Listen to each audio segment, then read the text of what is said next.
gave us Jesus. He gave us the Son, a part of Him, that we can understand His way of doing that. And yes, you might get prosecution for His sake. You might be neglected for His sake. You might be a castaway for His sake. You might not have no money. You might not have no home or nothing. But when you come to Him, He will shelter you. He will feed you. He will dress you. He will give you no, oh my God. He will give you nothing to have no run to say. He will give you His agape love. And that's what God is saying today. And that's what He told Israel.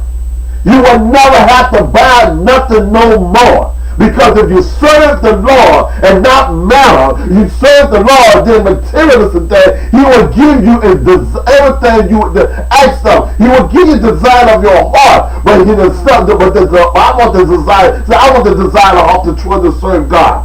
My desire to serve God, not man, not matter, not money, not material, but to serve God, to be a follower of Jesus Christ. That's the mindset that we got to have in Christ. We got to be looking for or getting rich quick scheme to try to get this or manipulate or step on your brother and sister to get what you got to get. Or go try to speak to church, somebody else's church family just to try to build your church up, to make you rich. No, the Bible says oh my, help me, Holy Ghost. He said, God make it rich. Come on, Simon, tell him wisdom to her. God make it rich and added no sorrow. He said, yes, the wealth of the wicked is laid up for the righteous. But you don't care I get caught up. As Timothy said, the love of money is the root of evil. We don't want to stand on the root of love of money. We want to stand on the love of God. We want to worship the God that we serve, the Creator, the I am that I am. You want to worship and praise God that's called us and chose us to do a great work for His kingdom work. To lay hands and preach the gospel and spread it all over the world in every country, city, and state. That's what we got to do. Not for the sit like that and say, well, I guess it's a big check if I go to Africa. No, it's not about that, my brother. It's about 100,000 souls that's hungry in Africa. 100,000 souls that's reaching and looking for the not hungry for the knowledge of God. Even in India, they're hungry. Even in all these, oh my God, even in part of South, they're hungry. We got to make sure we get this word out there. You got to realize they got too many antichrists and antichrist spirit out there. Jezebel spirits. And people out there trying to play church and manipulate the people of God to go together. Because know why? Because we all in a program. Because we telling about thus say the Lord, but they don't want to hear stuff to say the Lord. They want to say just what my program say. And God is saying it's not about your program, it's about the kingdom work. It's about building His kingdom on a great foundation of faith, which is Jesus Christ. And when you're preaching Jesus, yes, you're going to get into it. The religion will come all out the woodwork. The tradition will say, what you talking about? I don't want this stuff in my church. This the way we've been doing it for a long time, and this the way God. That's why the church is still stuck right there. God trying to bring His church beyond the our heads and byways. Amen. He trying to bring the churches everywhere, here and there. It's not, that's not here. When the Lord said that, when God send you a flock of sheep, He wants to say, feed my sheep, Peter. Feed them. We're trying to tell you, feed them with the knowledge of God and let them go. But train them up. Amen. Train them up the way they should go when they get older, will not depart from me. You got to train them. You got to teach them. It's not like going up and saying, oh God, I know. Yeah, you have a gift of apostle over you, or call it on you as apostle. Thank you, Holy Ghost. You got to call an apostle on you, or call a prophet on you, or call a teacher, evangelist on you, or call a teacher on you, a pastor, or even have a desire, but it's not. A desire is different from a calling. You might even want to be a desire to be a bishop, a high priest, but you got to be trained to learn how to be a servant. You got to learn how to be a minister of the word before you step up to the fivefold ministry. You got to. And now a lot of them been called into the ministry, but they wanted to have patience and wait on their ministry. And that's what you call a true servant of God that's wait on their ministry. And then God will call them into a high call. And trust me, I everybody thought, oh, I never heard of a chief apostle. God don't have you such thing, all those a day. Let me tell you something. You look at the Bible, the Word of God, God was still ordaining apostles to the time to now. He was still ordaining them and concentrating into the Spirit, because at the end of the day, Jesus was the only corner. He had a whole lot of chief apostles. Amen. They had a lot of 72 apostles. Look at the book of Revelation. They got 24 apostles. And it's still ordaining such a time, because you have to realize this is a family work of Christ.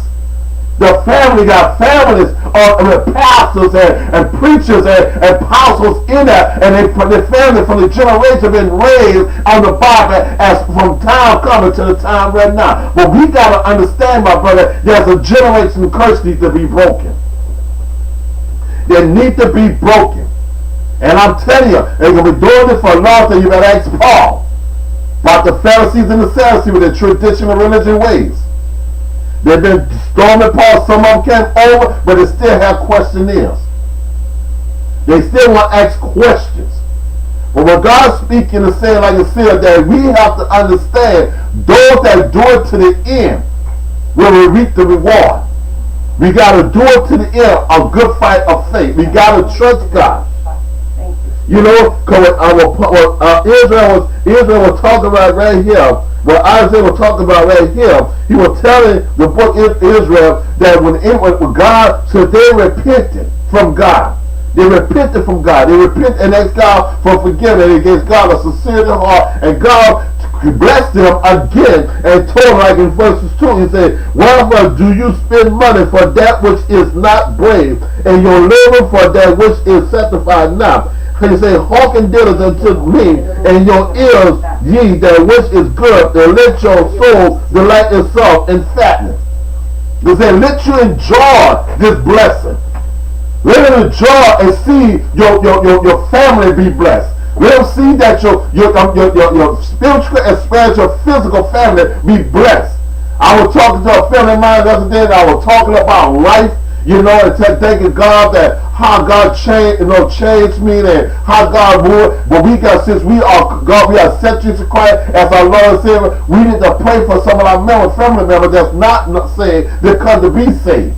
You understand me? And the question was, people are asking and saying, what's up? You see something bad in my life? No, that's not for me to judge. If you're doing something right between you and God. But if I say, well, because I ain't seen my kinfolk, my cousin, in many years, so I don't really know what her life is about, or what their life about. But I'm just speaking about my family, because I got a lot of dysfunction in my family, and they got a lot of saved, but they're still not delivered, and some are still dealing with tradition and Catholic.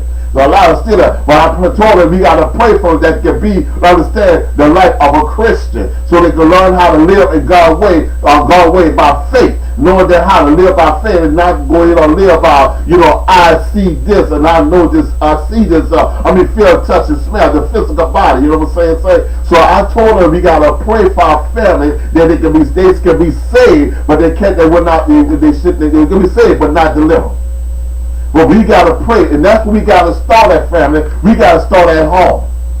We got to start praying for our family at home. We got to start praying with our children. We got to start teaching them about the Bible. Some are going to rebel because they got a lot of children going to school in schools and stuff, especially with this bullying going on. They get school, they call them the pre-K kid or Jesus freaks and call them others and stuff. You know, the children is very, they're not mature enough to handle that. They're going to rebel. But it's us as parents to continue showering the love of God on them and show them as an example how Christian parents are, that light will reflect on them, and they will see, especially when us family get into an argument, temptation, or with some outsider and they come throw things in our face and say things, and the children would know that, and they would know that, and they would say it to me, I would have, but we show that parent, no, violence is not the problem. Violence don't solve the problem. Violence equals more violence. So this is the way we do it. We learn how to share and love, and or we can't talk to him, walk away, resist the devil.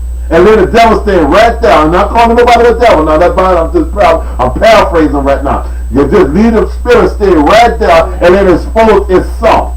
Because it's trying to expose us. They're trying to show us that we are hypocritical because all they believe